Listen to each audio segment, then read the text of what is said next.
अरविंद जी, मैं कोरोना के नंबर्स पे आता हूँ। पिछले दिनों जब ये फोर्थ वेव शुरू हो रही थी तब उस समय पर आपने कहा था कि ये बहुत घातक नहीं है, नंबर्स जरूर बढ़ रहे हैं, लेकिन जो डेथ है वो उसका जो नंबर है वो ये बता रहा है कि ये उतनी डेंजरस नहीं है। लेकिन अब हमने देखा कि डेली 100 के आसपास डेथ हो रही हैं। तो ये क्या जो असेसमेंट है वो उसमें कुछ बदलाव हुआ है कि अब डेली 100 डेथ के आसपास हम देख रहे हैं जैसी नवंबर में हो रही थी, और ये काफी ज्यादा है ये दिल्ली के हिसाब से। इन्फेक्शन बहुत ज्यादा बढ़ गया है शरद। जैसे पिछली बार याद होगा हमारा जो मैक्सिमम नंबर ऑफ केसेस गए थे 8,500 गए थे।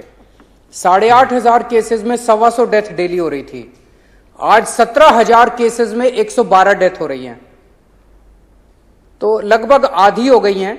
वैसे एक भी नहीं होनी चाहिए, लेकिन पिछली बार के मुकाबले कम से कम आप इतना तो कहोगे कि ये फैल बड़ी तेजी से रहा है, लेकिन शायद मोर्टालिटी रेट, फेटेलिटी रेट इसका जो है वो लगभग आधा है पिछले बार से।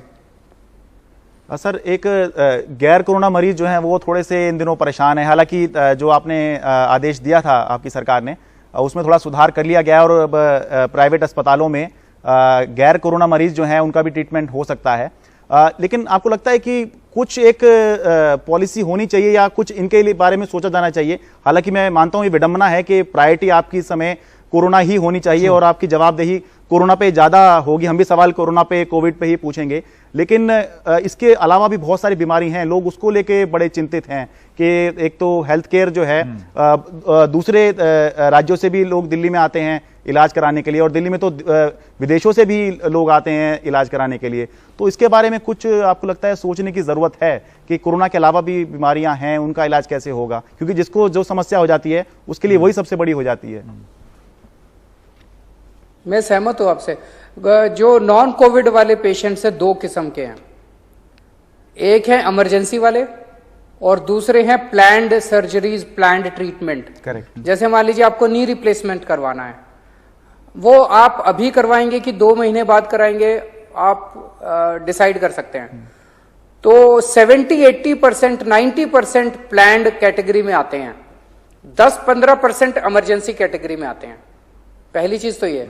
दूसरा ये कि जैसे दिल्ली में लगभग 125-150 के करीब प्राइवेट हॉस्पिटल हैं, उसमें से हमने 14 हॉस्पिटल्स को फुल्ली कोविड डिक्लेयर किया है, और करीब 30-40 और हॉस्पिटल्स हैं, 50 हॉस्पिटल है जिसमें हमने कुछ परसेंटेज की है।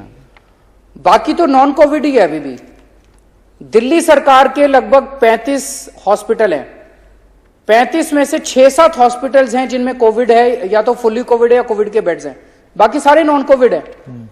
तो मुझे लगता है थोड़ा सा जो नॉन कोविड वाली कैटेगरी है उसको हम भूल जाते हैं। अभी भी, आज भी दिल्ली के केस में बहुत सारे ऐसे, मोटे मोटे तौर पे मैं अगर दिल्ली का हेल्थ इंफ्रास्ट्रक्चर बताऊं, 50,000 दिल्ली के अंदर बेड्स हैं, जिसमें से अभी जो रेगुलर बेड्स हैं 10-12 हजार, बाकी तो हमने होटल में किया, 10-12 हजार बेड होंगे जो कि कोविड की कैटेगरी में डाले हुए होंगे। बाकी तो सारे के सारे नॉन कोविड हैं। 35-40 हजार बेड नॉन कोविड कैटेगरी में अभी भी हैं। जी केजरीवाल जी, इतनी दिक्कत होनी नहीं चाहिए। दूसरा, आपने ये बिल्कुल सही बोला कि बाहर के पेशेंट्स का भी काफी बर्डन है। आज ही मैं देख रहा था, अभी इस वक्त 10,000 बेड भरे हुए हैं कोविड के, जिसमें लगभग 2,000 बेड जो हैं वो दिल्ली के बाहर के पेशेंट्स के हैं। तो इस वक्त दिल्ली का जो पूरा मेडिकल हेल्थ सिस्टम है ये अपना भी बर्डन उठा रहा है और बाहर के अपने लोगों का भी इलाज कर रहा है, जिससे हमें परहेज नहीं है। हम अपने ही देश के लोग हैं, चाहे वो कहीं भी रहते हों, लेकिन अभी हमारे इंफ्रास्ट्रक्चर पे दोनों जगह का भी बर्डन है। और आपको लगता है केजरीवाल जी कि आगे चल के आपको इस चीज के लिए तैयार रहना होगा, because this is the national capital and whether you like it or not, people will come to the national capital to get the best treatment. So you will have to double down on your efforts. मैं सहमत हूं आपसे।